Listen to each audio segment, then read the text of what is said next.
И така, приятели, измих косата си с продуктите. Честно казано, съм много приятно изненадана. Наистина са подходящи за чувствителен скалп. Вече мога да го потвърдя лично, тъй като моят скалп е чувствителен, моята кожа е чувствителна и наистина се чувствам много добре.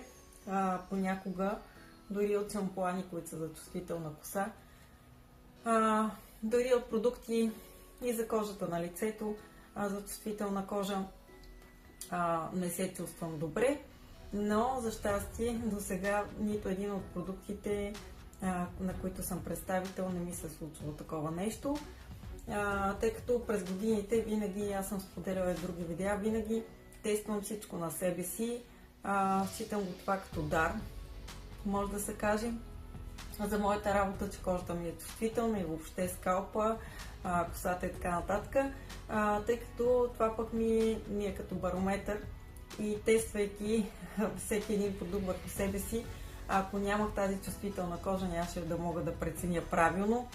Това много ми помага в работата и ми помага да бъда по-полезна и на всички вас, които искате да ми се доверите.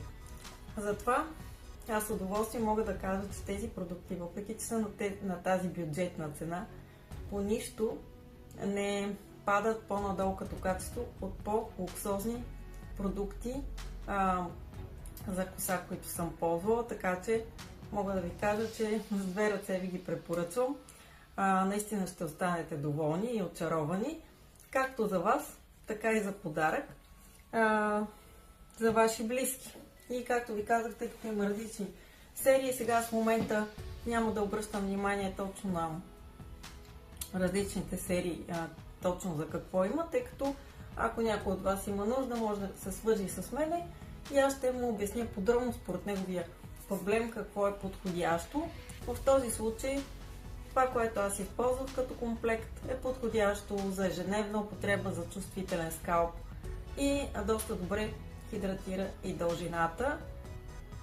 Аз лично съм много доволна, защото въпреки че имам нужда в момента малко да пострижа косата си, тъй като тя като е чуплива и е тежка и е гъста, се сляга, но въпреки това, въпреки че нищо не съм правила, просто я подсуших небрежно с сешуара, имам обем в корена, чувствам една лекота в скалпа, чувствам се супер комфортно и не го казвам само защото съм представител, защото ако говоря някакви неща, които не са истина, човек като пробва, ще види и ще разбере всъщност, че не казвам това, което е нещата такива каквито са. Затова предпочитам да казвам истината и наистина ще сте доволни. Препоръчвам ви ги. Извинявам се, тъй като бързам да се изкажа. Друго нещо, което исках да споделя с вас за измиването на коса, тъй като прекъснах видеото, когато влязох в банята, според мен не беше много подходящо да снимам там, поради причината, че не съм подготвена точно за такива видеа и светлината не беше много добре. Всъщност направих записи, може би ще добавя всъщност тези записи към самото видео, не знам, последствие ще преценя.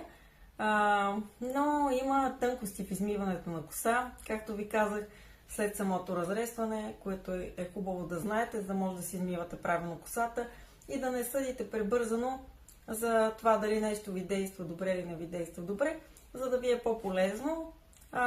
Повечето от нас си казват какво толкова едно измиване на коса, какво толкова може да сбъркаш, нали, в измиването на коса. Не, така има какво да се сбърка.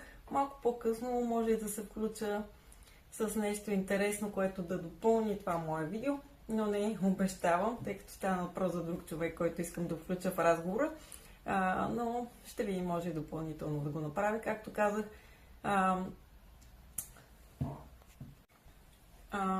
при измиването на коса е много важно да измиваме косата си минимум 2 пъти с шампуан. Като първия път слагаме шампуана много повърхностно, слагаме си малко на ръцете и слагаме така, нали, на дланите, не между пръстите, на дланите, нанасяме само повърхностно тук в тази част, отстрани и отдолу, само по повърхността, без да бръкваме навътре, без да втриваме в самата кожа. Нали, разтърпваме лекичко отгоре и изплакваме, като по този начин шампуана измива и дължината на косата ни. Това го правим просто за да може да падне прахоляка, който е залепнал върху косата ни, защото с праха има и бактерии. Също така, ако имаме някакви стерилизиращи продукти по косата, като лак, пяна, извинявайте, лак, пяна за коса и някакви други неща, също да можем да ги измием. И след това, като сложим вече втори път шампуан, слагаме вече на меката част на пръстите и поставяме вече в кожата на главата, като масажираме няколко минути, за да може хубаво шампуанчето да се разтвори, а заедно да се разпредели равномерно. А заедно с разтварянето и разпределянето на шампуана, ние масажираме и успяваме да премахнем добре себума, излишния себум и мъртвите клетки от скалпа. И по този начин измиваме косата си много по-добре, скалпа не ни дразни, не се заблуждаваме, че шампуана нещо не е нашия, тъй като отмивайки добре излишния себум и мъртвите клетки, естествено, че ще чувстваме кожата на главата си по-добре и няма нищо да ни дразни. Ако направим измиването в обратния ред, т.е. първо да масажираме скалпа, особено ако вкарваме ногти, ние ще раздразним, ще направим микротравмички обикновено на кожата на главата си с ногтите и той ще започне да ни щипи и да ни пари. Защо? Защото сме вкарали точно този прах, тези бактерии, тези мръсоти в кожата на главата и ние по този начин си възпаляваме и си раздразваме целия скалп. След като сме измили 2 пъти, понякога моята коса, като е по-гъста и плътна, я измивам и 3 пъти с шампуан, това не е погрешно. Отсеждам от водата и нанасям от самия балсам или маска, няма значение, в случая е балсамче, хващам и нанасям по цялата дължина хубаво, като втривам добре, най-вече в краищата от двете страни и изчакваме 10 на минутки, като може да аз предпочитам да изчакам малко по-дългичко, принцип с балсама малко по-малко състои, но аз предпочитам да поседя малко повече, това не е погрешно, след което също можем да разрешим, преди да изплакнем, да разрешим косата с едрия гребен, за да може и остатъка от косъмчета, които им е дошло времето да падат, да паднат, тъй като косата, когато е с балсам и маска, по-щадим като разрясваме, а не след това, след като измием шампуана или след като измием маската или балсама.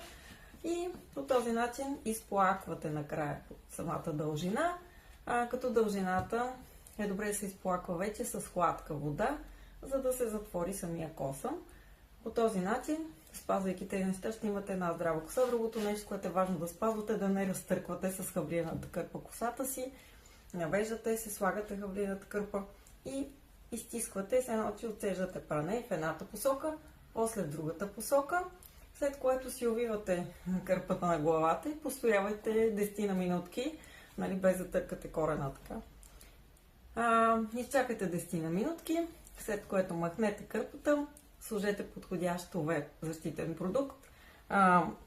На такива също ще ви обърна внимание, които има в тези линии по-бюджетната и луксозната, които предлагаме вече, от които може да ползвате моята специална отстъпка и консултации какво е подходящо за вас. И след което подсушавате своята коса, както го правите обичайно.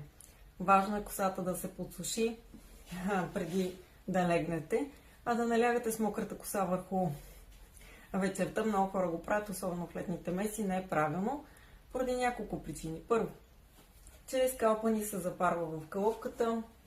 В кълъвката по принцип живеят акарчета, които се хранят с мъртвите клетки от нашето тяло и така нататък. И когато ние мокнем кълъвката си, влагата остава в нея, те развиват се и други микроорганизми, които са вредни за нас, които могат да предизвикат гъбична инфекция по кожата на главата ни. От гъбични инфекции може да се получи и косопат. По-голям процент от случаите е така, че ви съветвам да подсушавате добре косата си, да не лягате с мокра коса от тази гледна точка. Друго нещо, което може да случи, ако не подсушавате косата си. Нали, мъжете подценяват също тази ситуация, тъй като те са с къси коси. Много е важно също да подсушавате с клечки за уши ушната мида, тъй като когато се къпим, когато се мием косата, ние се мокрим ушните миди и трябва да подсушим добре ушите си, защото лягайки на някоя страна, ако спим цяла нощ, не се въртим, спим на една страна, можем също да си предизвикаме гъбична инфекция. Да, може да се случи за една нощ, така че не подценявайте ситуацията, тъй като после е ходене по лекари, губене на време за лекар, ако не обърнем внимание на време, става по-сложно, пари за лекарство и така нататък. Нещо, което според мен е излишно. Аз съм човек, който обича превентивната грижа във всяко едно отношение. Предпочитам предварително да се застраховам да не ми се случи нещо, независимо дали става въпрос за здравето или за косата или за каквото и да било, отколкото след това да губя някакво време, за да решавам проблем. Предпочитам да избегна проблем. Нали, естествено, ако има проблем, по-добре да го решим пак така, да не го игнорираме.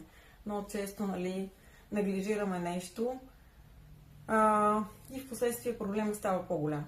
Така че, още при първи признаци, ако нещо забележите, ако имате нужда от консултация, ако имате нужда от мен, съм на среща, за да ви помогна, така че може да му питате всичко, което е свързано с моята работа, без да притеснявате, по никакъв начин това не ви задължава, ще се радвам да помогна.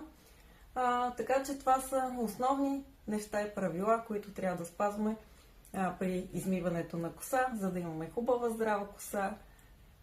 И така че мисля, че ви споделих още едни хубави продукти, с които съм щастлива, че мога да ви предложа. Както по-бюджетни варианти, така и по-луксозни за тези от вас, които желаят нещо по-луксозно, но това нищо, че е по-бюджетно, пак е със страхотно качество, както казах, от което съм очарована. И така. Така че, до скоро, приятели! Надявам се да ви е било интересно. Ако имате някакви въпроси относно тази тема, може да ми пишете отдолу в коментари, също така може да ми пишете на лични съобщения в Viber, както ви е удобно, виждате телефоните, които изписвам. Нали,